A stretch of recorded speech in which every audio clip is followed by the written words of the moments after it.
isi dan maknanya. Di dalam cerita Batara Kala atau Murwakala diceritakan akan sebab terjadinya gerhana, yakni ketika sang matahari ditelan oleh Kala, sehingga dunia menjadi gelap gulita. Masyarakat Jawa yang masih sederhana kala itu menganggap dongeng atau mitos ini benar adanya, serta mereka mengadakan upacara tertentu di kala gerhana datang atau tiba. Tujuannya tak lain dan tak bukan agar umat manusia terhindar dari Batara Kala yang memakan matahari ataupun bulan. Ada sumber lain dari kisah tersebut, dari kitab Adiparwa atau Dahulu Kala. Sebelum dunia dihuni manusia, dunia lebih dulu dihuni oleh para dewa dan golongan raksasa di kala itu. Dari kedua golongan tersebut ingin hidup sepanjang masa atau abadi. Agar dapat hidup abadi, mereka diharuskan mendapat tirta amerta atau air kehidupan.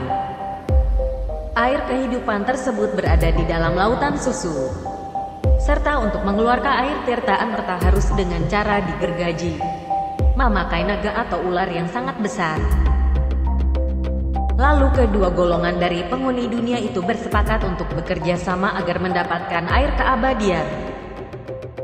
Golongan dewa memegang ekor naga dan golongan raksasa memegang kepala naga. Tetapi karena terlalu kerasnya golongan raksasa memegang gergaji naga itu, sang naga marah karena kesakitan dan mengeram dengan kerasnya, sehingga para raksasa terlempar. Dan akhirnya, golongan dewalah yang mendapatkan tirta amerta tersebut. Lalu tirta amerta disimpan dan para dewa beristirahat. Konon diceritakan yang mendapat tugas menjaga air kehidupan tersebut adalah Dewa Surya atau Dewa Matahari, dan Dewi Chandra yaitu Dewi Bulan, dengan cara bergantian dengan siang berganti malam. Sementara itu Kala Rahu atau Batara Kala berusaha untuk mencuri tirta amerta tersebut. Usaha itu berhasil didapatkannya, tirta amerta tersebut dan ditelannya.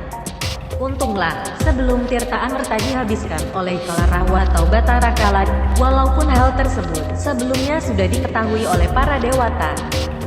Lalu Kala Rahu dipanah oleh Dewa Wisnu tepat pada lehernya, sehingga kepala terpenggal, putus terpisah dari tubuhnya. Tubuh Kala Rahu jatuh ke bumi dan berubah menjadi lesung, yaitu tempat menumbuk padi yang terbuat dari gelondongan kayu. Sementara kepalanya masih hidup dan melanglang di angkasa. Akhirnya tirta amerta berhasil direbut kembali dan menjadi milik para dewa. Karena dendam Kala Rahu yang terus membara, setiap bertemu dengan Dewa Surya atau Dewa Matahari, dan Dewi Chandra yaitu Dewi Bulan, ia selalu melampiaskan dengan menelan sang matahari ataupun sang bulan. Karena itu terjadilah gerhana matahari atau bulan. Namun karena Kala Rahu sudah tidak mempunyai gebung atau badan, maka setiap yang ditelannya sang matahari ataupun sang bulan akan melewati lehernya dan terlepas kembali. Karena sang Kala Rahu sudah tidak mempunyai badan lagi.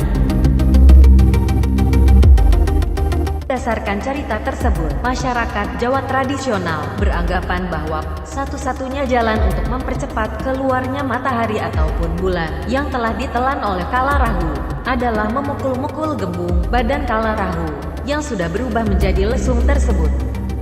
Oleh sebab itu para wanita yang biasanya menggunakan lesung untuk menumbuk padi setiap bulan purnama atau gerhana matahari maupun bulan, mereka akan gejolkan lesung atau memukul lesung dengan alu atau alat penumbuk padi dengan kerasnya, agar Kala Rahu tidak menelan bulan ataupun matahari. Dan Kala Rahu merasa kesakitan serta segera melepaskan bulan ataupun matahari yang ditelannya. Gejokan itu akhirnya diolah menjadi musik tradisi yang iramanya unik dan menjadi seni gejokan lesung namanya, yang populer di tanah Jawa sebagai sarana hiburan dan tanda musim menumbuk padi seusai panen atau dikala bulan sedang purnama. Diceritakan pula pada saat gerhana bulan atau matahari, semua penghuni rumah harus keluar ke halaman untuk meneriaki gerhana, gerhana, gerhana, secara berulang-ulang sambil memukul kentongan ataupun barang-barang bekas kaleng, piring, ataupun drum, sehingga terdengar suara hingar-bingar dan membuat suasana menjadi tegang. Hal itu tidak lain dan tidak bukan untuk menakut-takuti kala rahu agar segera mengeluarkan apa yang ditelannya. Ibu-ibu yang sedang hamil pun tak luput harus mengolesi pusarnya dengan abu dapur, dengan maksud kandungannya agar tidak mengalami keguguran akibat pengaruh negatif dari gerhana. Sekian cerita yang berkembang selama ini. Ambil hikmahnya dari warisan cerita leluhur kita. Dan jangan lupa akan asal jati diri kita. Terima kasih telah menonton sampai selesai.